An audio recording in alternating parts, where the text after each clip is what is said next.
नमस्कार. मैत्रकुल चॅनलमध्ये मी निशा तुम्हा सर्वांचं स्वागत करते. खरं तर बऱ्याच जणांना, बऱ्याच जणींना माहिती असेल, की मासिक पाळीचं वय अगदी कमी झाले. म्हणजे अगदीच शाळेत जाणाऱ्या 4थीतल्या, 5वीतल्या, अगदी 2री-तिसरीतल्या मुलींनाही मासिक पाळी आली, असं अनेक पालकांना अनुभवतायत किंवा अनेक डॉक्टरही असं सांगतायत, की पाळीचंच म्हणजे मासिक पाळीचं वय आता खूप कमी झालंय.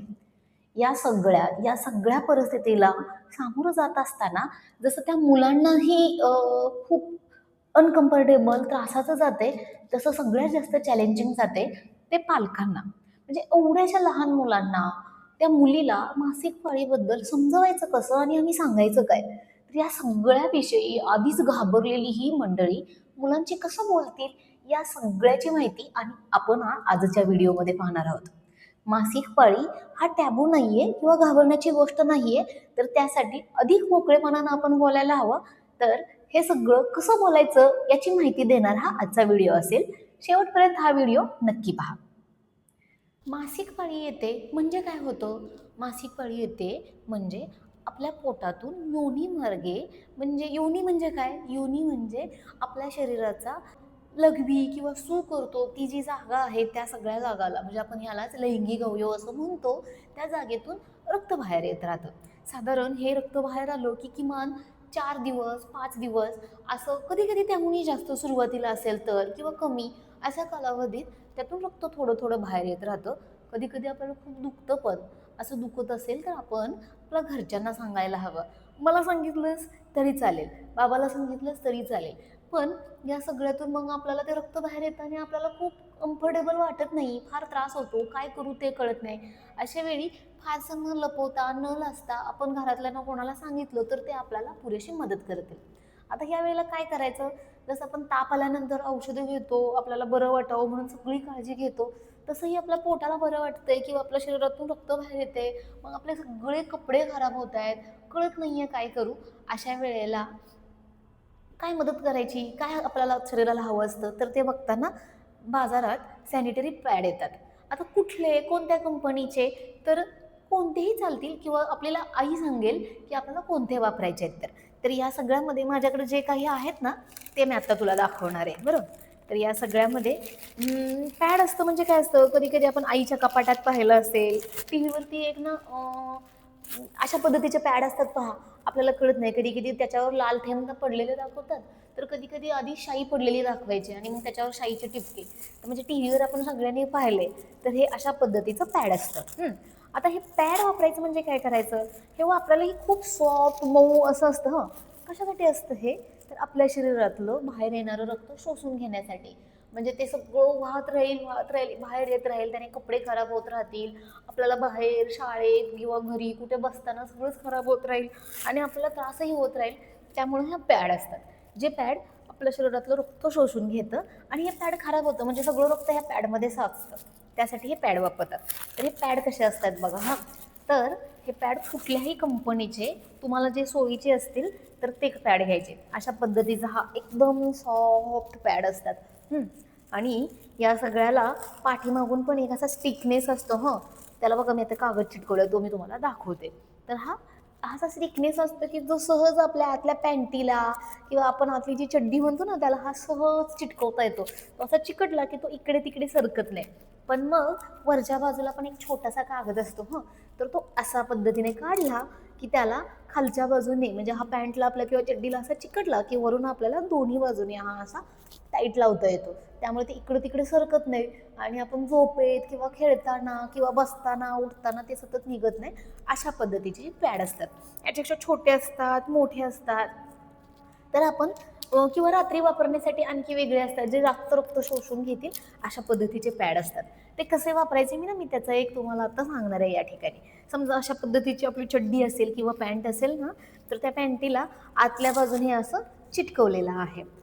आता हा वरचा कागद असा लेअर काढल्यानंतर आपण हा जो दोन्ही बाजूंनी आहे ते आपण आतल्या बाजूला असं चिटकवायचं आहे, जे सहज लगेच कापडाला चिकटतं. आणि अशा पद्धतीनं हा पॅड आपल्या पॅन्टीला किंवा आपल्या चड्डीला व्यवस्थित लावून घेतला की तो आपल्याला अधिक इकडे तिकडे हलणार नाही असं असतं. हे झाल्यानंतर मग ही पॅन्ट आता आपल्या ह्या छोट्याशा बाहुलीला हे घालून दाखवूयात हां, म्हणजे आपल्याला फारशी लाज नको वाटायला किंवा आपण ते सांगायची पण कसं सांगायचं किंवा आपण ते कसं करायचं, तर ह्या सगळ्यासाठी आहे. तर ही सगळी पॅन्ट किंवा ही चड्डी असेल छोटीशी जी आतमध्ये आपण वापरतो सगळ्या कपड्यांच्या, इनरवेअर पण त्याला म्हणतात, तर यामध्ये ही अशा पद्धतीने घालून द्यायची. माझी मुलगी ह्याला डायपर म्हणते हां, पाळीचं डायपर. म्हणजे जसे सू केल्यानंतर डायपर असं सू शोषून घेतं, तसं हे पॅड रक्त शोषून घेतं. तर अशा पद्धतीनं हे पॅड लावून द्यायचं. म्हणजे बऱ्याचदा ते रक्त शोषून घेत राहतं. आपल्याला पण जाणवतं कधी सूला जातो किंवा काय करतो की ते खराब झाले. अशा वेळी ते काय करायचं की ते पॅन्टीमधून सहज बाहेर कुठे असू, घरात असेल तर आपल्याला काढायला सोपं असतं. पण बाहेर असल्यानंतर हे फार अवघड नाही आहे. म्हणजे आपण वॉशरूममध्ये वगैरे गेल्यानंतर, टॉयलेटमध्ये गेल्यानंतर हा पॅड खालचं हे पण जे चिटकवलेलं लेयर आहे तो लेयर असा काढायचा. सोपं असतं ते. असा काढायचा आणि हे पॅड काढून घ्यायचं. आता हे खराब झालेलं पॅड आपण जेव्हा काढून घेतो त्यावेळेला त्या पॅडचंही असंच इथे तिथे कुठे टाकायचं नाही आहे हां. ते कसं करायचं, त्याची विल्हेवाट कशी लावायची हे बघूयात. पहिली गोष्ट, कोणाला कळू नये म्हणून हे असंच गुंडाळले आणि टॉयलेटमध्ये टाकून दिले, मुळीच नाही. हा काही टिश्यू पेपर नाही आहे की जे टॉयलेटमध्ये सगळं फ्लश होऊन जाईल. तर त्यासाठी टॉयलेट चॉकअप होतील आणि आणखी अडचणी वाढतील. त्यामुळे कुठल्याही कमोडमध्ये, टॉयलेटमध्ये तर तसं टाकायचं नाही. तर हे व्यवस्थित फोल्ड करायचं आणि एखादा न्यूजपेपर असतो किंवा एखादा रफ कागद असतो, त्या कापडामध्ये ते पेपरमध्ये गुंडाळायचं आणि डस्टबिनमध्ये टाकायचं. डस्टबिनमध्ये टाकल्यानंतर साबणाने हात आपला स्वच्छ धुवायचा. इतक्या सोप्या पद्धतीने ही पॅड वापरायचे प्रकार असते. कधी कधी पाळी संपल्यानंतरही असं वाटतं आता पाळी आपली संपली आहे, 4 दिवस झालेत आणि रक्तात यायचं पूर्णपणे बंद झालेलं आहे बंद झालेलं आहे. तर आपण त्यावेळेला मध्येच अचानक कधी कधी थोडंसं एखादा थेंब, 1-2 थेंब रक्त येतं आणि कधी कधी तेवढ्याने आपल्याला कपडे खराब होतात असं वाटत असेल तर बाजारात अशा पद्धतीचे पॅन्टी लायनर पण आहेत. तर ते आपल्याला जास्त मदत करतात. तर या सगळ्यामध्ये सेम आपल्या चड्डीला किंवा पॅन्टीला इनर वेअरला हे चिटकवायला असतं की आतमधून असा स्टिक असतो आणि तो पॅन्टीला चिटकून ठेवायचा आणि अगदी छोटंसं पॅड आहे की नाही, छान छोटंसं छोट्याशा बाळासाठी तयार केलेलं असं वाटतंय की नाही. तर हे छोट्याशा पाळीसाठी म्हणजे ज्यावेळेला अगदी थोडं थोडं ब्लड निघत असतं किंवा रक्त बाहेर येत असतं ना, त्यावेळेला हे पण पॅड आपल्याला मिळतात. बाजारात पाहिजे असेल तर ह्याला ना पॅन्टी लायनर म्हणतात. तुम्ही तुमच्या आईला पण ह्या सगळ्याविषयी सांगू शकता. तर मग ह्या सगळ्याविषयी न घाबरता बोलत राहायचं, सांगत राहायचं. खूप नॉर्मल आहे, खूप नॉर्मल. सगळ्यांनाच ही पाळी येत राहते. पण कोणाला सांगायचं नाही, बोलायचं नाही असं म्हटल्यामुळं आपल्याला असं वाटतं हे काय मोठी चोरीबिरी आहे की काय. चोरीबिरी तर मुळीच नाही आहे. अगदी नॉर्मल, अगदी सहज आहे. लपवण्यासारखं काहीच नाही आहे. बोलत राहायचं, सांगायचं. आणि हो, हे सगळं झाल्यानंतर थोडंसं दुखतं हं या काळात. म्हणजे काहींना खूप जास्त पोट दुखू शकतं किंवा दुखतं. यात घाबरायचं काहीच नाही आहे. म्हणजे आपण पडलो, धडपडलो तर कधी कधी दुखत राहतं ना, अगदी तसं आहे. असं दुखायला लागलं तर गरम पाण्याची बॉटल किंवा गरम पाण्याची पिशवी ती घ्यायची आणि त्याने पोट थोडंसं शेकायचं, आराम करायचा, आई-बाबांना सांगायचं, ते पण तुमची काळजी घेतील. अशा पद्धतीनं हा 4 दिवस छान एन्जॉय करायचे. तुम्ही हळूहळू आता मोठे होत आहे, याचा अर्थ एकदम आजपासून मोठे झालेत आणि कोणालाच काही सांगायचं नाही असं अजिबात नाही आहे. स्वच्छता राखायची. आत्ता जे पॅड सांगितलं ते पॅड सलग 4 तासांनी, 3 ते 4 तासांनी ते बदलायचं. आपल्यालाच कळतं खूप जड वाटायला लागलं, खूप जास्त भरलं गेलंय असं वाटलं तर ते काढायचं आणि दुसरं वापरायचं. अशा वेळी आपण काळजी घ्यायची. प्रवासात असू, कुठेही असू तर पॅड सोबत ठेवायचे आपल्या बॅगमध्ये. इथं तिथे कुठेही न टाकता त्याचा आपण वापर करायचा. अशा पद्धतीनं आपल्याला ते आणखी सोयीचं जाईल. ही तर सुरुवात आहे. हळू जसं आपल्याला अनुभव येत राहतील तसं तसं आपल्याला जास्त माहिती मिळत राहील की किंवा आपल्या स्वतःचेच अनुभव आपल्याला जास्त मदत करतील की आपण आता कशी काळजी घ्यायची ते. खरं तर हा आत्ताचा छोटासा संवाद हा आपल्या मुलींसाठीचा आहे. तुम्हाला वाटलंच तर हा संवाद तुम्ही तुमच्या मुलींना नक्कीच दाखवू शकता. आता प्रश्न राहिला पालक म्हणून आपला. मुळीच घाबरू नका. फार मोठं काहीतरी शरीराच्या आत घडले हे इतक्यात सांगायची गरज नाहीये लगेचच. पण घाबरवायची गरज नाहीये. फार लपवायची, सिक्रेट ठेवायची, फार आता खूप सारे बंधनं घालायची. आजपासून सगळं बंद.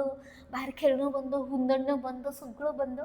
मुलांच्यात खेळणं बंद, बसणं बंद, उठणं बंद. गरज नाही. इतकं सगळं अर्थात सांगायची आणि आपणही पॅनिक होण्याची गरज नाही आहे. जितक्या स्मूथली, जितक्या छान मुलांना आपण मुलींना हे जितकं समजावून सांगू, तितक्याच त्यांच्या मनातला न्यूनगंड कमी होत राहील आणि तेही तुमच्याशी मोकळेपणाने बोलत राहतील. पहिली गोष्ट, सिक्रेट कोडवर्डमध्ये बोलू नका आपल्या मुलीची. त्याचं काय झालं, हे आलंय, ते आलंय.